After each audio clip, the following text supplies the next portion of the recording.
Swastiastu, Assalamualaikum warahmatullahi wabarakatuh. Shalom, namo buddhaya, salam sejahtera bagi kita semua. Perkenalkan, saya Rinaldi dengan NIM 20095111033. Pada kesempatan kali ini saya akan menjelaskan mengenai premedikasi dan juga anestesi veteriner. Yang pertama adalah definisi.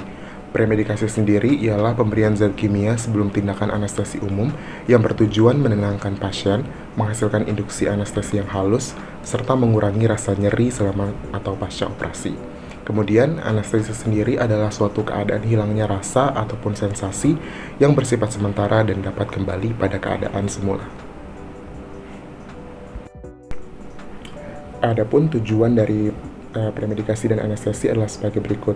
Tujuan dari premedikasi adalah menenangkan pasien, menghasilkan anestesi yang halus, mengurangi rasa nyeri, selain itu juga mengurangi metabolisme basal sehingga induksi dan pemeliharaan anestesi menjadi lebih mudah dan memerlukan obat anestesi yang lebih sedikit dan mengurangi dosis anestesi.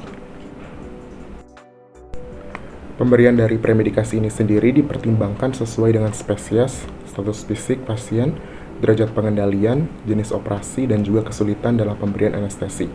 Premedikasi yang paling umum digunakan pada hewan adalah atropin, asepromazin, silazin, diazepam, midzolamin, dan opoid. Atropin digunakan untuk mengurangi salivasi dan juga peristaltik dan mengurangi bradikardia akibat anestesi itu sendiri. Kemudian silazin, medotimidin, dan diazepam sendiri dan juga midzolamin digunakan sebagai agen sedatif dan untuk relaksasi otot. Beberapa indikasi dari premedikasi sendiri yaitu membantu melakukan restrain pada hewan dengan membuat pasien jadi tenang, mengurangi kegelisahan, dan juga menekan sifat hiperaktif dari hewan tersebut. Kemudian mengurangi atau meminimalkan rasa sakit, terutama hewan yang fraktur yang harus dimanipulasi sebelum diinduksi dengan anestesi. Kemudian membantu fase induksi anestesi umum agar fase eksitasi menjadi hilang ataupun minimal. Lalu meminimalkan pengaruh buruk anestesi seperti bradikardia, sekresi berlebihan dari glandula trakea dan juga saliva. Dan mengurangi kebutuhan ataupun dosis anestesi umum dan menghindari kejadian overdosis. Selain itu juga membantu menghilangkan rasa sakit secara lokal melalui melalui sedasi dan mengurangi kegelisahan. Anestesi sendiri bertujuan untuk membuat pasien ataupun hewan di sini tidak merasakan sakit atau tidak sanggup bergerak selama proses pemeriksaan ataupun operasi. Hal ini juga akan membantu dalam melakukan diagnosa. Selanjutnya adalah penggolongan anestesi. Berdasarkan luas wilayah yang teranestesi, menurut luas pengaruhnya dapat dikelompokkan menjadi 3, yaitu anestesi lokal, anestesi regional, dan juga anestesi umum. Anestesi lokal sendiri merupakan substansi yang dapat menghilangkan rasa sakit secara lokal dengan menghambat impuls saraf perifer secara reversibel tanpa disertai hilangnya kesadaran. Anestesi ini sebaiknya diberikan secara subkutan karena mengakibatkan penyerapan yang lama sehingga efeknya juga menjadi lebih lama. Contohnya adalah Procaine HCl 2%, 4%, kemudian Lidocaine 2 dan 4%, Tetracaine dan juga Dibucaine dan lain-lain.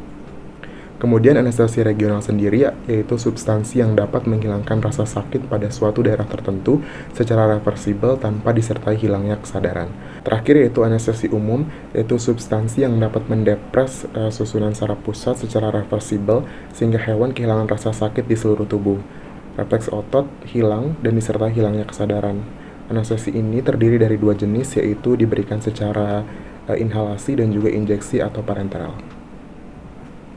Beberapa hal yang perlu diperhatikan sebelum anestesi diantaranya adalah evaluasi pasien, persiapan alat-alat, pertimbangan anestesikum untuk penyakit spesifik, dan juga pemantauan anestesi.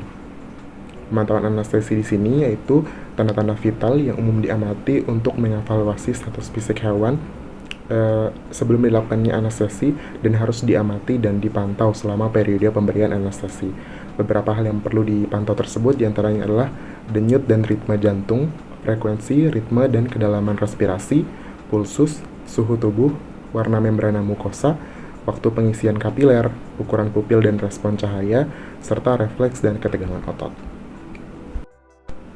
Demikian pemaparan dari saya. Atas perhatian dan waktunya saya ucapkan banyak terima kasih.